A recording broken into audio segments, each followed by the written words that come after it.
Hello everyone, welcome back to the channel. In this episode, sasagutin natin yung tanong na paano ma-afford ng isang pangkaraniwang Pinoy ang maging carnivore? Or, how can we afford to eat steak every day? Let's find out. Before I continue, I wanna thank everyone na nag-subscribe dito sa channel. We are more than 100 subscribers na, and I wanna thank each and every one of you. And I hope you continue following my journey. Kung nagbabala ka rin maging carnivore, let me know down in the comments. Tara, mag-usap tayo. In my previous episode, nag-explore tayo sa mga restaurants around BGC where I work, kung saan may mga steak houses. Magkano yung mga steaks dun sa mga restaurants around BGC? And we found out na sobrang mahal nga naman ng mga steaks. It ranges from around 900 pesos to around 1,500 pesos per plate of steak. So, na-establish na natin na hindi talaga natin kayang ma-afford kumain sa mga steak houses every day. So, ang tanong, paano ako nakaka-survive? Ano yung ginagawa ko para makakain ako ng karne ng baka araw-araw? Ever since I started becoming a carnivore, dinicide ko na sa sarili ko na I will really commit to it. Therefore, umisip ako ng strategy kung paano ako makakakain ng steak every day. And yun na nga, I have decided na as often as I can, as much as possible, every day magbabaon ako. That means I have to cook my own steak every day. But first, tanungin muna natin, saan ko kinukuha yung mga karne na niluluto ko at magkano yung mga steaks na yun? Every Sunday, every weekend, bumibili ako ng steak sa Landers. Landers is a popular membership store, parang grocery, dito sa Pilipinas. You have to be a member para makapasok ka doon at makapag-shopping ka doon. They specializes yung mga imported products, but affordable. Yung mga meat section nila ron are very extensive. Marami kang pwedeng pagpilian ng mga beef, lalo na ng mga steaks. So doon ko binibili sa Landers yung mga niluluto kong beef every day. Pero ang tanong, magkano ang mga steaks sa Landers? Usually, ang binibili ko are ribeye, New York strip, and yung tinatawag na oyster blade. Yung ribeye steak, that's the most popular and that's probably the most pinakamalambot at pinaka-tender kinds of steak, is around 650 pesos per kilo. But meron silang pakete na in one pack, ang laman nun is 3 pieces of steak, 3 slabs, for about 500 pesos. Yung New York strip naman, ito yung parang mas mahabang kind of steak saka mas manipis. Sa Landers, it's about 730 pesos per kilo. Meron din silang pack of 3s, pumapatak na nasa around 550 pesos yung isang pakete. And then, meron naman yung pinakamura na tinatawag na oyster blade steak. But, I have tried it. It's a bit tough. Mahirap siyang lutuin. Pero siya yung pinakamura. Yung oyster blade steak, it's around 560 pesos per kilo. Tapos makakabili ka ng isang malaking tipak na ganyan for around 380 pesos, I think, if I remember correctly. Okay, so therefore, let's try to do some mathematics. Magkano lumalabas per meal? Let's see, kunyari, for example, yung ribeye na sinabi ko kanina, 500 pesos, isang malaking pack. 3 pieces of steak yun. 1, 2, 3. That means 3 meals. 3 meals kung makakain yung isang 500 pesos na yun. Pumapatak lang, it's only 166 pesos per piece of steak. So, if you're going to compare that to a normal meal in BGC, it's not bad. Hindi naman siya ganun kamahal na kung tutuusin. Kung isipin mo, it's very affordable. Kasi kung bibili ka ng mga ulam sa restaurant sa BGC, ganun din lumalabas eh. Mas mura lang ng konti. Or kung let's say kung magfa-fast food ka for lunch. Fast food, para mabusog ka ng ganun ka busog, kailangan mong gumastos ng mga around 200 pesos din eh. Sa McDonald's or sa Jollibee or sa KFC. So, roughly 166 pesos is not a bad investment. Hindi na siya ganun kamahal. And also, yung mga steaks na binabaon ko, na binibili ko at binabaon ko at niluluto ko everyday, dahil malaki siya, hindi ko naman siya nauubos in one sitting. So what happens is, throughout the rest of the day, pinapapak ko yung mga pieces na natira ng steaks. So ang epekto nun sa akin is it nawawala yung aking urge to eat snacks. Dahil bandang around 3 or 4 p.m., yun yung nagiging snack ko, yung steak. So it keeps me full and satisfied throughout the entire afternoon. Minsan nga, umaabot pa sa gabi. So that's it. 166 pesos for one meal, one steak meal. It's not bad. I would recommend it.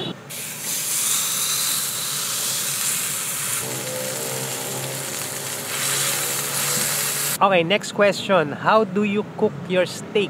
Mahirap ba na everyday nagluluto ka ng steak? Surprisingly, it's not very difficult. Madali lang pala gumawa ng steak. It only takes about 10 minutes. Matagal na ang 10 minutes to prepare and to cook your steak. Ang kailangan ko lang gawin is ilabas siya from the freezer the night before. Ilagay mo siya sa baba ng ref para pagkagising ko kinabukasan, medyo malambot na siya. Tapos lalagyan ko lang ng asin at paminta, sometimes garlic powder, sometimes onion powder. And then yun, just do it in the morning. It will take me about 7-8 minutes to cook the entire steak. And it's not very difficult. I have established that routine of making steaks every day. And I have found it very refreshing and very satisfying to have that routine. The everyday routine of getting my food prepared para meron akong maibaon throughout the day. Madali lang siya gawin, madali lang siya lutuin, and it's very, very delicious. Maraming iba-ibang methods, pero generally, it's very, very easy to make steak. To make ibang usapan na if you tell me na to perfect cooking steak, ibang usapan yun. It's mahirap din. Mahirap to perfect a steak. Madaling magluto, maraming beses na akong nag-fail, maraming beses na mali yung ginawa ko, but at least it's edible. Medyo masarap naman, may mga iba na sobrang alat, may mga iba na bland, may iba matigas, may iba overcook, yung iba hilaw. Okay lang yun, at least natututo ako paano magluto ng steak. But all in all, generally, it doesn't take very much time and effort to really prepare my steaks every day. So yun, nakakapagluto ako ng steak araw-araw at nababaon ko siya. Eh ano naman kung nakakapagbaon ako ng steak araw-araw? Anong mga benefits nito? Number one, I can control the proportions of it, kung gaano kalaki, kung ano yung babaunin ko, gaano karami yung babaunin ko on any particular day. I can also control the cost, yung cost efficiency, nakokontrol ko din kasi alam ko na kung magkano yung lumalabas na bawat isang meal. Nakokontrol ko yung gastos ko throughout the day. So that's benefit number 1. Benefit number 2 is the convenience of it. Hindi ko na iniisip kung saan ako kukuha ng kakainin ko araw-araw. Mahirap din mag-isip na araw-araw, iisipin mo pa saan ako magla-lunch, saan ako kukuha ng meat. Tapos pagka wala kang mahanap na restaurant that carries meat na gusto mo, mauubos ang oras mo, kakaisip, kakahanap kung saan kakakain. I didn't want that. I've tried that before nung bago pa lang ako nagsisimula maging carnivore. It was very frustrating. That's why I decided na gumawa na lang ako ng sarili kong steak every day. So the convenience of it. The third benefit of making my own steak every day is natututo akong magluto. Dati wala akong pakialam pagka sinabing steak. I didn't really care kung anong klaseng cut yan or kung paano ginagawa yan. I just wanted some steaks. But as I do it every day, natututo ako ng mga iba-ibang ways to make it. I have learned a lot. Iba-iba pala yung mga parte ng baka. Iba yung strip loins, sa sirloin, sa rib eye. Iba pa yung mga New York strip. Tapos marami pang ibang mga cuts ng baka. And I have learned na how to cook them properly. Hindi ko pa na-perfect. Malayo pa ako sa perfect steak. But at least, as I make mistakes, natututunan ko kung paano i-adjust, kung paano make it better to improve my cooking every day. Most days, marami akong mistakes na nagagawa.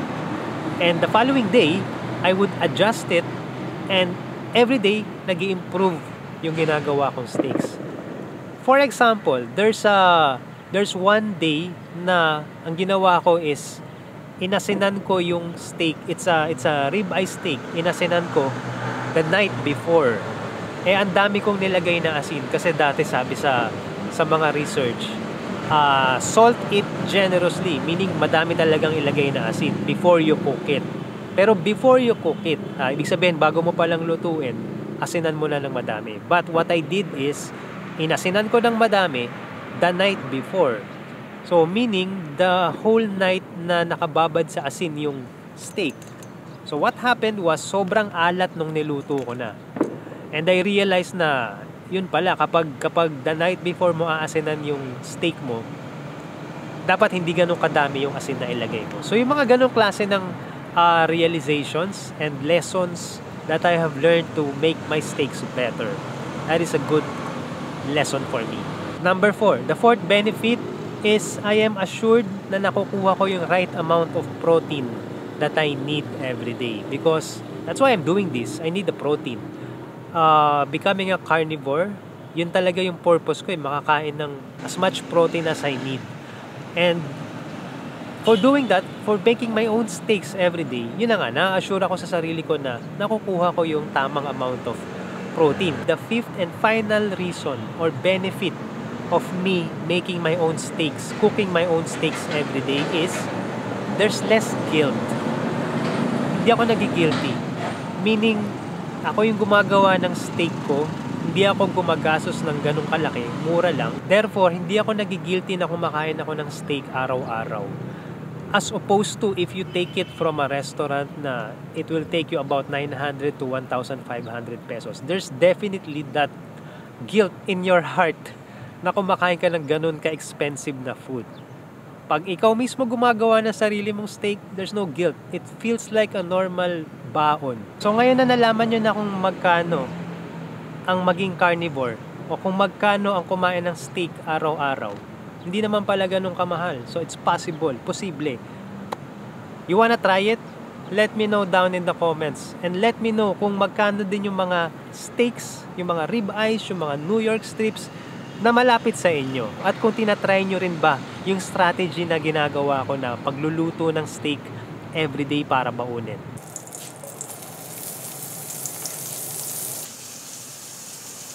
I wanna point out pala that today marks the fourth week of myself becoming a carnivore. I've decided to become a carnivore about 4 weeks ago. And so far, I feel really good about it. Wala ako nararamdaman na very adverse effect or side effect of it. I feel better. And I think mas nakukuha ko yung routine at mas I'm getting into the groove of it as weeks pass by. It feels very natural for me. I don't know why. But anyway, if you wanna watch the episode, my first episode kung saan kinuwento ko sa inyo kung ano yung mga unang effects or ano yung mga unang thoughts and feelings ko and benefits na naramdaman ko becoming a carnivore. Nung 2-week mark, nung 2 weeks pa lang ako nung nag-decide na maging carnivore. If you wanna watch that episode, click right here. Thank you for watching. Yun na lang muna. See you in the next episode.